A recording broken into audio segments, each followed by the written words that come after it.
Lectura del Santo Evangelio según San Juan. El primer día de la semana, María Magdalena fue al sepulcro al amanecer, cuando aún estaba oscuro, y vio la losa quitada del sepulcro. Echó a correr y fue donde estaban Simón Pedro y el otro discípulo, a quien Jesús amaba, y les dijo: Se han llevado del sepulcro al Señor y no sabemos dónde lo han puesto. Salieron Pedro y el otro discípulo camino del sepulcro. Los dos corrían juntos, pero el otro discípulo corría más que Pedro. Se adelantó y llegó primero al sepulcro. E inclinándose, vio los lienzos tendidos, pero no entró. Llegó también Simón Pedro detrás de él y entró en el sepulcro. Vio los lienzos tendidos y el sudario con que le habían cubierto la cabeza, no con los lienzos, sino enrollado en un sitio aparte. Entonces entró también el otro discípulo, el que había llegado primero al sepulcro, vio y creyó. Pues hasta entonces no habían entendido la Escritura, que Él había de resucitar de entre los muertos. Palabra del Señor. Gloria a ti, Señor Jesús. Lo que mejor puede describir el hecho de haber asesinado a Dios, de alejarnos de Dios, de rechazar a Dios, de intercambiar a Dios por un asesino y un ladrón, por querer ponernos en su lugar, por no escogerlo. Lo que mejor grafica es las tinieblas, la oscuridad. Y no solo en el hombre, la misma creación se entristeció y se oscureció. Pero la creación, ¿qué parte tuvo en el deicidio? Esto nos puede decir, nos puede indicar un poco también, no solamente la falta propia, individual, sino lo que la falta, el pecado, ocasiona. Las consecuencias no son solo individuales, son también colectivas, familiares, sociales, o mejor decirla, universales o hasta cosmológicas. Y todo es un misterio, ¿no? Todo se puede ver de una forma tan profunda, tan grande, como la creación también, que no tiene voluntad, que no pecó, se entristece y queda a oscuras. Y vienen muchos pensamientos, ¿cierto? San Pablo después va a decir que la creación misma espera la aparición de los hijos de Dios, que cómo estamos entrelazados o cómo la creación hace parte de aquella finalidad para la cual fue creado el hombre. Es lo que primero se me viene en mente al ver el Evangelio, y en las dos primeras líneas vemos que María Magdalena fue al sepulcro cuando aún estaba oscuro.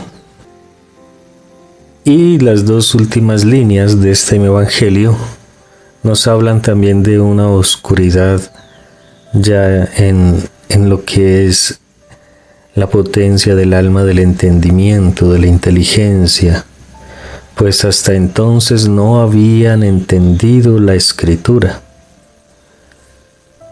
Es una oscuridad que está ahí a causa del pecado. Específicamente o contextualmente, este domingo estamos pasando de la noche a la luz, que es lo que celebramos este sábado santo, ¿no? cómo se fue iluminando nuestro ser, cómo fue entrando luz en nuestra vida.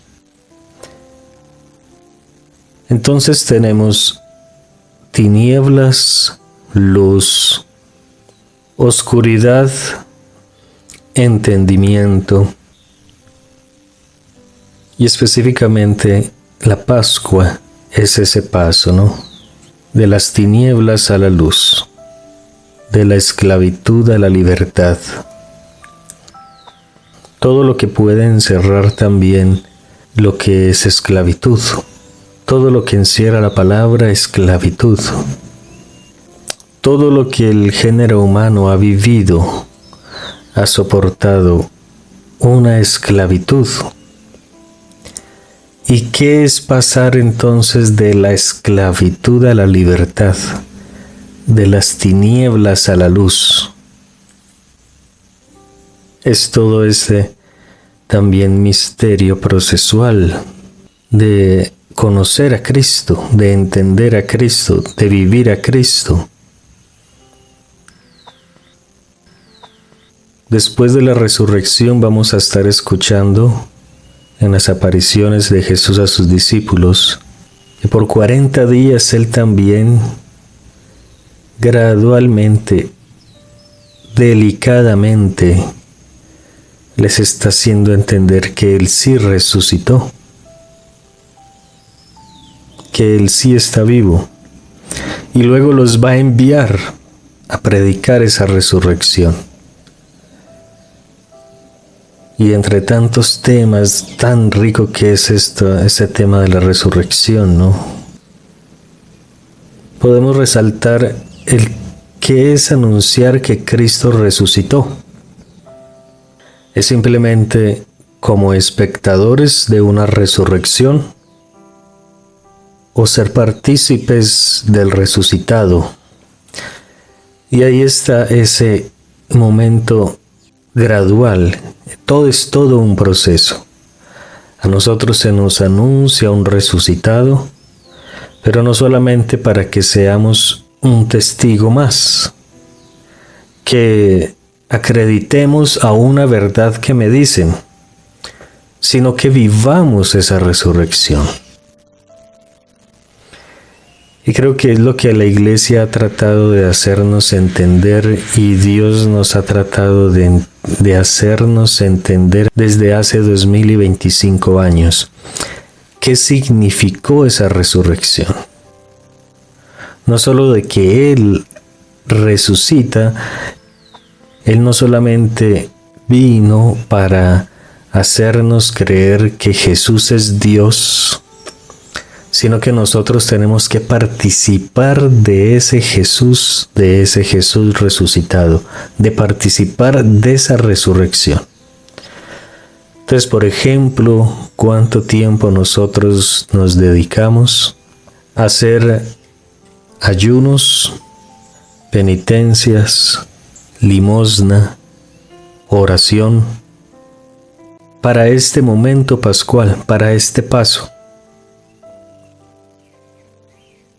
No solo quedarnos en unas prácticas litúrgicas, digámoslo, tiempos solo litúrgicos, momentos litúrgicos para recordar, sino que realmente cómo lo asumimos. Entonces, en esas prácticas cuaresmales nos decidíamos a cambiar en algo, a dejar algo que no me deja vivir plenamente en la luz. Ese cambio gradual que hacíamos para entender la resurrección, podemos gritarlo cuando gritamos es verdad, ha resucitado. Lo decimos en nuestras vidas, o sea, aquello que nos movió a hacer una cuaresma, un punto de cambio específico, así sea el más pequeño. Hoy logramos decir, es cierto, aquello que me esclavizaba ya no está más en mí. he resucitado, he vencido, ya no soy esclavo, ya soy hijo de la luz. Así sea el defecto más pequeño que nosotros decidimos cambiar. Hoy lo podemos decir, lo he vencido en Cristo, pues todo ese caminar, ¿no?, cuaresmal, lo debimos haber hecho en Cristo, ¿cierto?, para poder resucitar en Cristo. Y no simplemente que sea un ejercicio psicológico donde solamente nosotros y nuestra voluntad se propone hacer algo y entonces lo logramos. Seguimos cayendo en el error. Nuestra voluntad no tiene el germen de resurrección. El germen de resurrección nos lo implanta Cristo. Por eso, desde el comienzo del modernismo, el hombre comenzó a predicar que solamente su voluntad, el superhombre, el superyo, era quien le daba orden o finalidad a sí mismo y a su entorno. Y tanto daño que hicieron todas esas filosofías modernistas y que continúan haciendo daño y que hoy estamos pagando las consecuencias de asumir la filosofía modernista, cuando creemos que solo yo puedo hacerlo. Entonces, si realizamos debidamente ese caminar cuaresmal en Cristo, es garantía que hoy estamos gritando resurrección en Cristo. Aquello entonces que nos propusimos cambiar en la cuaresma, hoy yo, tú, lo estamos gritando que fue vencido en la cruz de Cristo. Ya no tengo aquel defecto que decidí en cuaresma, en todo ese proceso cuaresmal y de unificarme a Cristo en su pasión y en su muerte, ya no lo tengo. Puedo decir, he resucitado en esto, al menos un cambio, porque debemos saber lo que somos, ¿cierto? Y es paso a paso. Pero hemos realizado, hemos sido testigos de que morir en Cristo realmente es infalible. ¿O en qué estado espiritual nos encontramos? ¿En de apenas estar asimilando de que Jesús es Dios? ¿O ya lo he creído y estoy ya gozando entonces de su resurrección? La oscuridad la tenemos en cuanto no creamos en Cristo, pero una vez creer en Cristo, creer, no teórico, sino creer en Cristo, infaliblemente nos hace gozar de su resurrección. Todo esta es la predicación de San Pablo. San Pablo se centra en este punto, en que si morimos en Cristo, resucitamos con Él. Primero se encarga de anunciar de que Cristo es Dios, pero luego, una vez que creemos en Cristo, comenzamos a gozar de lo que es Cristo. Comenzamos a morir en Él y a resucitar en Él. Sea entonces en el estado espiritual que estemos, si apenas estamos nosotros tratando de entender que Cristo sí es Dios y tratando de eliminar la falsa concepción de Dios y de estar conociendo al verdadero Dios, no importa si estamos ahí, que si ya estamos ahí también ya es un avance muy grande. aunque yo apenas esté formando el concepto de Dios, apenas, para entonces, después de creer en Él, poder depositar en Él toda mi confianza. Ese caminar va a ser, y lo experimentamos, en medio de tinieblas. María Magdalena fue al sepulcro cuando aún estaba oscuro. Los 2 discípulos salieron corriendo y hasta que no vieron, no creyeron, pues hasta entonces no habían entendido la Escritura.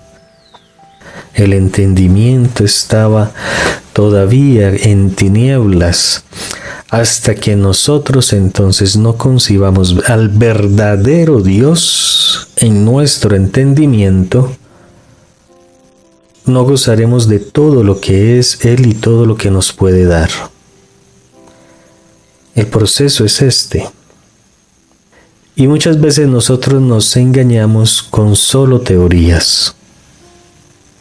Nos llenamos la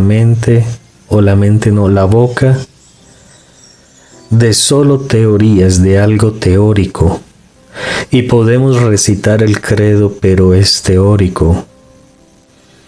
O podemos recitar el credo, pero concibiendo a un Dios que no es el verdadero. Y hasta que no asumamos en nuestro entendimiento, en nuestra potencia de la inteligencia, del entendimiento, mi voluntad no se adecuará a ese bien recibido, a ese bien entendido, y no lo deseará, no lo desearemos. Entonces, hoy Cristo se nos presenta resucitado. Si aún no lo hemos experimentado en nosotros, Él se nos presenta para que creamos en Él, ¿cierto? Y podrá pasar 1 instante, 2 instantes, 10 días o 40 días en que Jesús va a estar insistiéndonos que Él sí es Dios, pero no de forma intelectual. Estoy tratando de pasar a lo que es el verdadero entendimiento, no a la letra, no a lo teórico. Cuando lo asumimos, como dice San Agustín María, primero lo concibió en su mente y en su corazón y luego en su vientre, en ese grado de entendimiento. Ese grado de entendimiento es el que se necesita para poder realmente gozar no solo de lo que es Cristo, sino que lo que es Cristo lo poseo yo.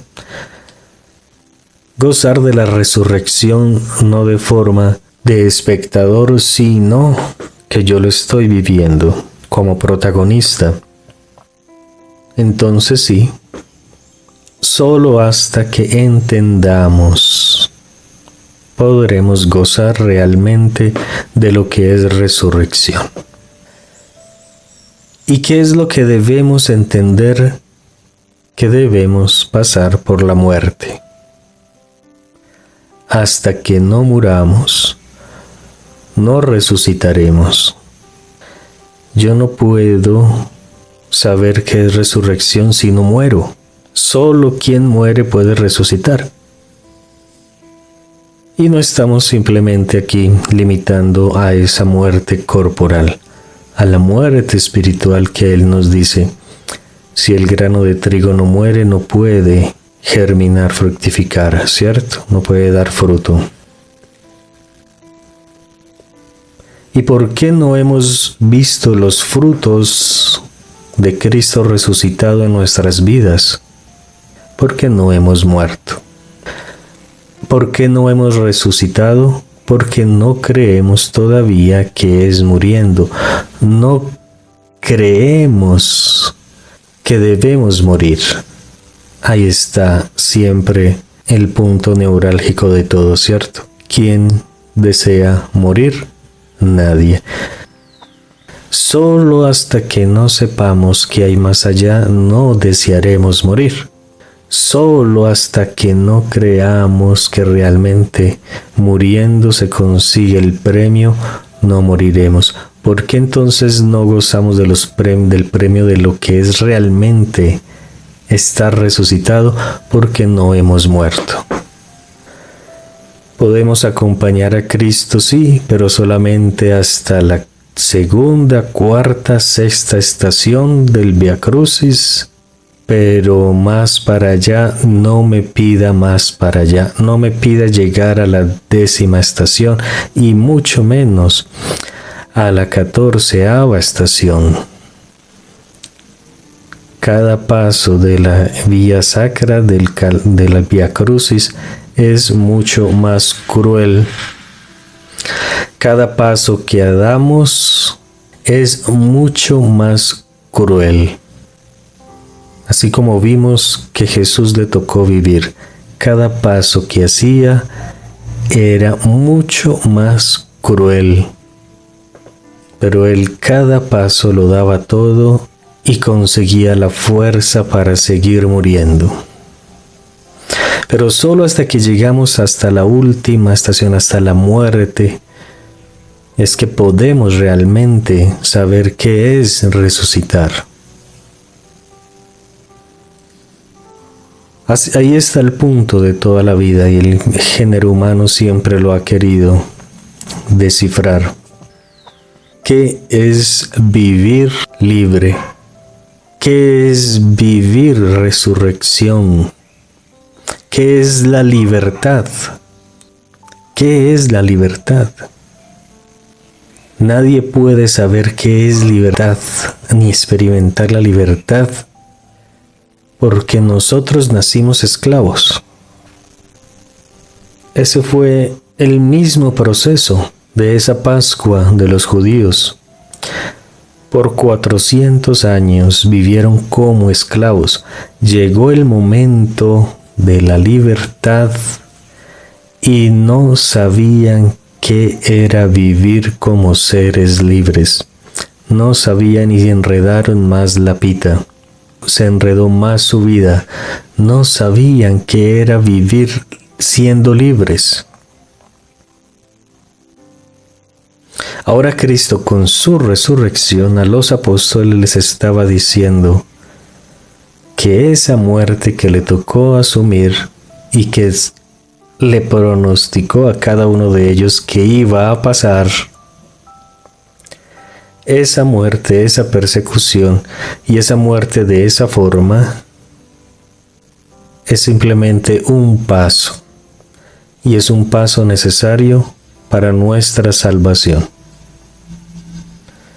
Pero necesitamos llegar a ese morir, a esa muerte, porque si no, no podremos saber qué es resurrección. Jesús en su resurrección nos da la esperanza más perfecta. Viva, es una esperanza viva. La muerte y todo lo oscuro que es morir, toda esa oscuridad que es el morir, todo ese sufrimiento que produce el morir, puede opacarnos la esperanza. Y es como los discípulos se sienten.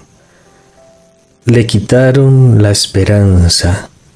Le quitaron aquel que es pan de vida, aquel que tenía palabras de vida eterna, se lo quitaron, se lo arrebataron y de la forma más cruel. Le apagaron la esperanza hasta lo último, clavada en una cruz desfigurada. Así le dejaron la esperanza a ellos. Ellos no entendían, no se entienden, ellos no podían entender nada.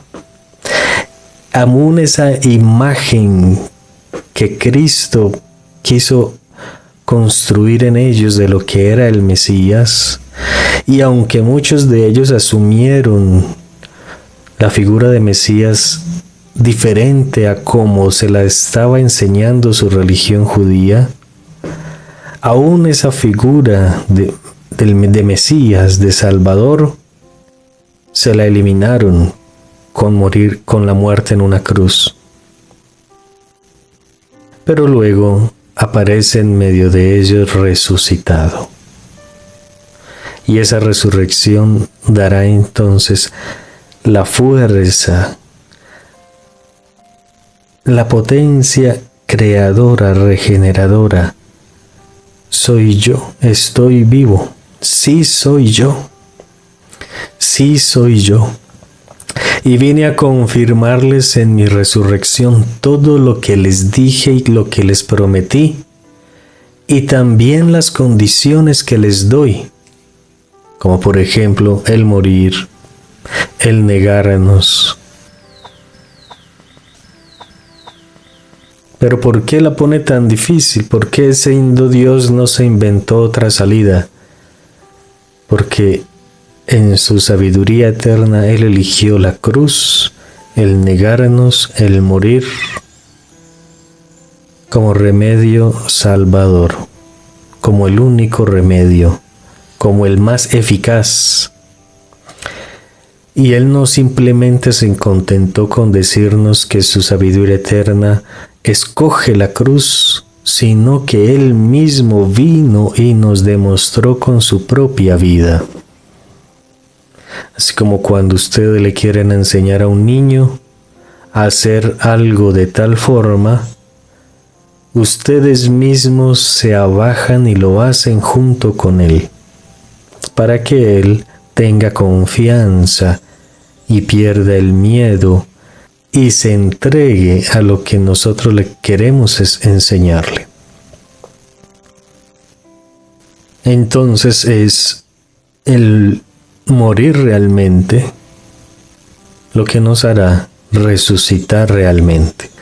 No es con mecanismos teóricos intelectuales, es en el hecho real y verdaderamente que cuando morimos, y si morimos en la fe, resucitaremos y podremos gozar de todo lo que la resurrección nos quiere dar. Todo lo que la resurrección nos quiere dar. Otro punto. ¿Cuál es ese estado entonces de resurrección que Cristo quiere que participemos? Por aquí encuentro un capítulo del volumen 24, abril 12, 1928. Analogía entre el Edén y el Calvario. Necesidad de la muerte y resurrección de nuestro Señor Jesucristo. En el Edén, mi amor quedó derrotado por parte de las criaturas. Aquí en el Calvario triunfa y vence a la criatura. En el primer Edén el hombre recibió la condena de la muerte para el alma y el cuerpo. En el segundo queda libre de la condena y viene reconfirmada la resurrección de los cuerpos con la resurrección de mi humanidad. Hay muchas relaciones entre el Edén y el Calvario. Lo que el hombre perdió en el primero, en el segundo lo readquiere. En el reino de mis dolores, todo le viene dado y reconfirmado el honor, la gloria de la pobre criatura por medio de mis penas y de mi muerte. ¿Qué resurrección nosotros esperamos?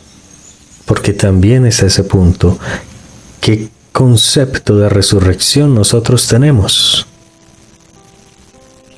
Hasta donde la Iglesia nos lo ha enseñado, esa resurrección Jesús nos la da a nuestros cuerpos, pero se entiende mucho que es cuando yo muera y pase a la otra vida, como que allá en la otra vida, cuando termine mi vida esta material, yo solo podré gozar de la resurrección en el cielo. Pero no es así. Dios todo lo que hizo y ha querido hacer es para que lo viviéramos en esta tierra como en el cielo. Dios nos creó para comunicarnos la plenitud de su vida divina en esta tierra. Ese fue el plan primogenio, inicial. La finalidad para la cual fuimos creados fue vivir su vida divina en plenitud aquí, en la tierra. ya que si cuando nosotros desechamos su voluntad nos metimos en toda esta cuestión de la culpa y del pecado y la estamos sufriendo hasta hoy, es otra cosa. Y Jesús mismo nos dice que es aquí en la tierra como en el cielo que se debe realizar su reino. Todo depende en la medida en que nosotros asimilemos esa verdad. Y como es su palabra, estamos ya en el tiempo en que Él se decide darnos el don de su voluntad para realizarlo todo plenamente y perfectamente, aquí como se hace en el cielo. Continúa el capítulo. El hombre con sustraerse de mi voluntad formó el reino de sus males, de sus debilidades, pasiones y miserias. Y yo quise venir a la tierra, quise sufrir tanto, permití que mi humanidad fuese lacerada, le fuera arrancada a pedazos su carne toda llena de llagas. Y quise también morir para formar por medio de mis tantas penas y de mi muerte el reino opuesto a los tantos males que se había formado la criatura. Un reino no se forma con un solo acto, sino con muchos y muchos actos. Y por cuantos más actos, tanto más grande y glorioso se vuelve un reino. Así que mi muerte era necesaria a mi amor. Con mi muerte debía dar el beso de vida a las criaturas. Y de mis tantas heridas debía hacer salir todos los bienes para formar el reino de los bienes a las criaturas.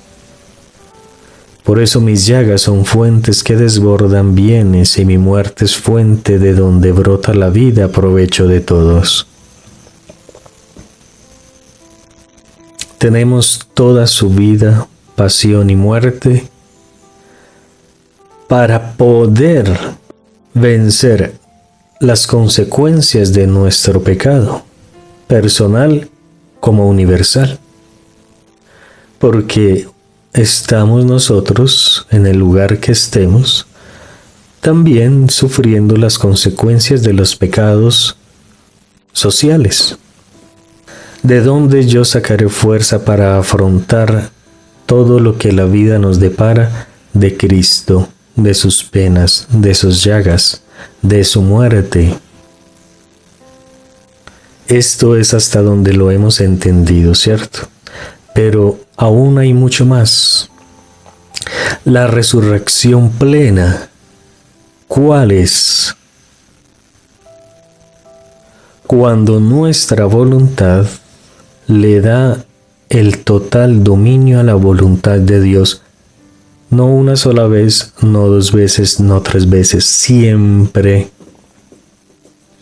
No por tiempos, no por días, no por meses, siempre. Eso es lo que Jesús siempre nos ha querido decir en los capítulos, ¿cierto? La verdadera conversión, la verdadera resurrección.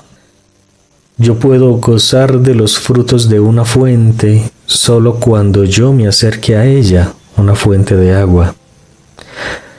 Pero Dios no quiere que simplemente nosotros gocemos de la fuente, sino que nos convirtamos en fuente.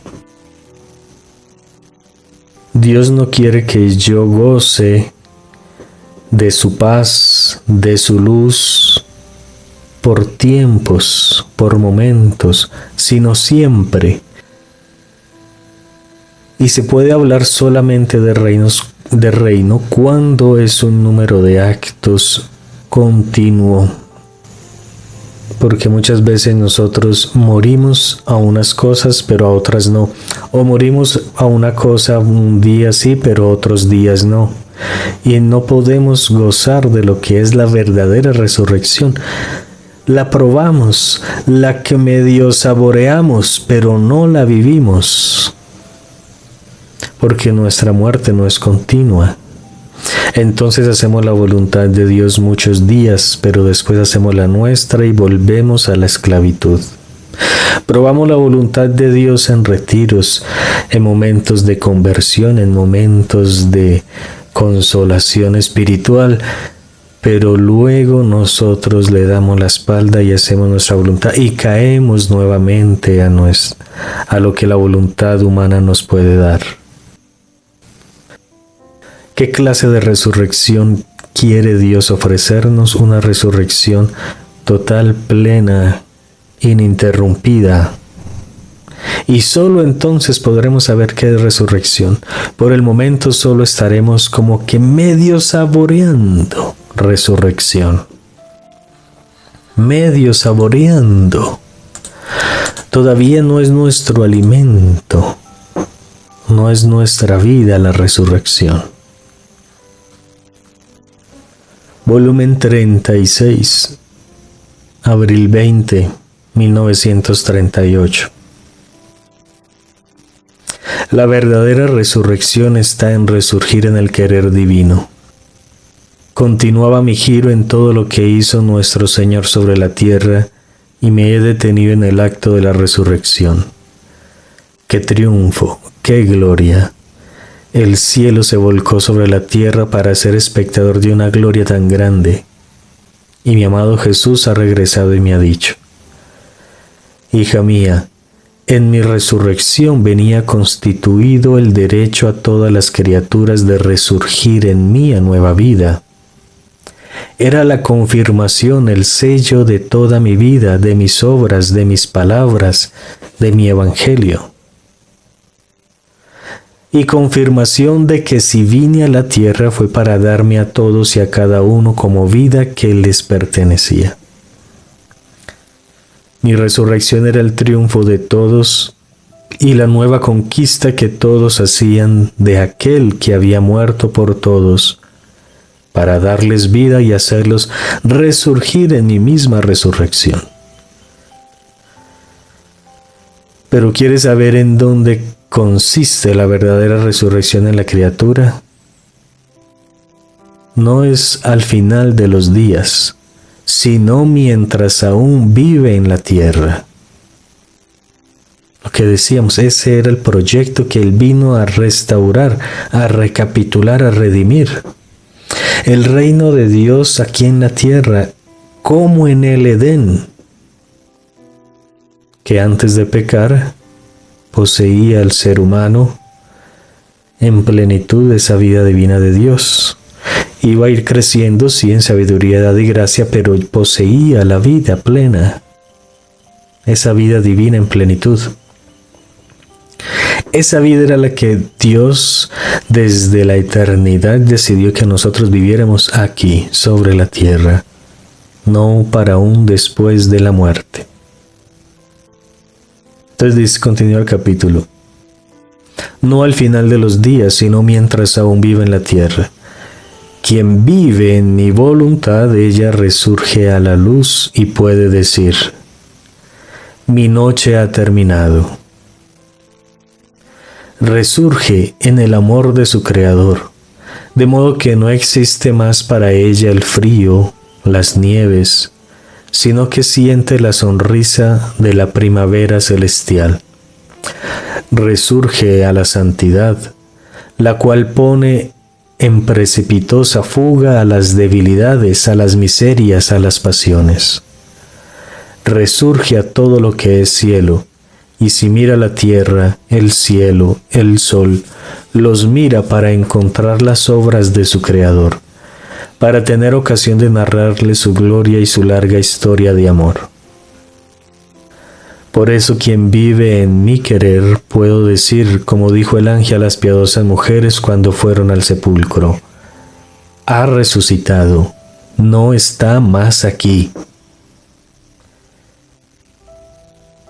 Quien vive en mi querer puede decir lo mismo: mi voluntad no está más conmigo, ha resucitado en el fiat. Y si las circunstancias de la vida, las ocasiones, las penas, circundan a la criatura como buscando su voluntad, ella puede responder: mi voluntad ha resucitado, no la tengo más en mi poder. En sustitución tengo a la divina voluntad, y con su luz quiero investir todo lo que me circunda. Circunstancias, penas, cruces, etc., para formar en ellas conquistas divinas. Otro punto que nosotros todavía creemos que buscamos a Dios para que todo eso no nos toque más. Pues no es el mismo cristianismo que Dios mismo nos enseñó con su vida. Él vino, era Dios, era el Hijo de Dios, y aún así se le presentaba durante toda su vida cruces, circunstancias, penas, tantas cosas que la vida nos puede dar. La vida no, las consecuencias del pecado a las que nosotros estamos también injertos en este mundo. Y Él no las eliminó. Todas esas circunstancias, todo eso, Él no los eliminó. Las utilizó para hacer conquistas divinas en eso mismo, en la muerte. Él conquistó la vida en la muerte. Destruyó la muerte. Cantábamos anoche, el sábado santo. Continúa el capítulo. Quien vive en nuestro querer encuentra la vida en los actos de Jesús, y corre siempre en ella nuestra voluntad obrante, conquistante y triunfante. Y nos da tal gloria que el cielo no la puede contener. Por eso, vive siempre en nuestro querer. No salgas jamás de él si quieres ser nuestro triunfo y nuestra gloria. Ha llegado el momento entonces en que Jesús quiere darnos el don de vivir en su voluntad, en donde ya la voluntad humana también quedará inseparable de la voluntad divina, ya no se podrá separar jamás. Nosotros hemos tratado de vivir, de probar, de medio gozar así cuando nos vamos acercando a la luz del sol. En la medida que nos acercamos al sol podemos comenzar a gozar de su claridad, de su calor, de todo lo que cada rayo del sol puede hacer. Pero si nos volvemos de nuevo a las tinieblas, nos alejamos del contacto del sol, seguiremos viviendo de las tinieblas, de la oscuridad. Ya este reino del vivir en su voluntad es que la voluntad ya queda raptada en la voluntad divina y vive perfectamente los frutos de la gloria, de la vida divina, de la resurrección. Así como la humanidad de Jesús resucitada dominaba la materia misma y todo aquello que también se entiende, esos dones preternaturales que el hombre había perdido cuando pecó, se vuelve a readquirir. ¿Y por qué no hemos readquirido en plenitud todos esos dones? Porque no vivimos plenamente en su voluntad. No dejamos que ella reine plenamente, porque hacemos la voluntad de Dios unos días sí, pero otros días no. Así no se puede decir que vivimos realmente de Dios, en Dios. Nos acercamos como mendigos, pero nos volvemos a nuestras miserias. Y esto todo es en Jesús, con Jesús y por Jesús. Y estamos ya en el tiempo en que Él me quiere dar ese don para desterrar plena y perfectamente todas las miserias de la voluntad humana y vivir todo lo que es la voluntad divina, la voluntad de Dios, su verdadero proyecto en mí. Todo esto de los escritos de Luisa por eso habla siempre de la perfecta resurrección. De lo único que siempre hablan los escritos desde de poder la criatura vivir la perfecta resurrección. Que nuestra Madre Santísima nos enseñe a decir sí Así, en el momento más paradisíaco, como cuando un ángel se le presentó y le dijo: tú serás la madre, di tu sí.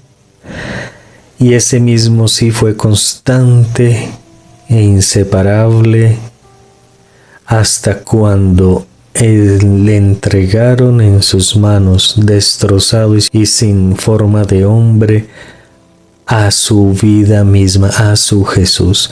Y ella ahí continuó diciendo sí, continuó formando las conquistas divinas en esos momentos más crueles, como los que ella vivió hace 3 días que le entregaron a su hijo destrozado. Ahí continuó ella diciendo sí.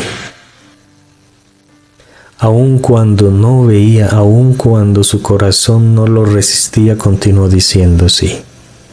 Que ella nos enseñe entonces a seguir conquistando cualquier circunstancia y todas las consecuencias del pecado, conquistándolas con la vida y la potencia creadora del sí, del fiat divino en nosotros. Gloria al Padre, al Hijo y al Espíritu Santo, como era en el principio, ahora y siempre, por los siglos de los siglos, en tu santísima y divinísima voluntad.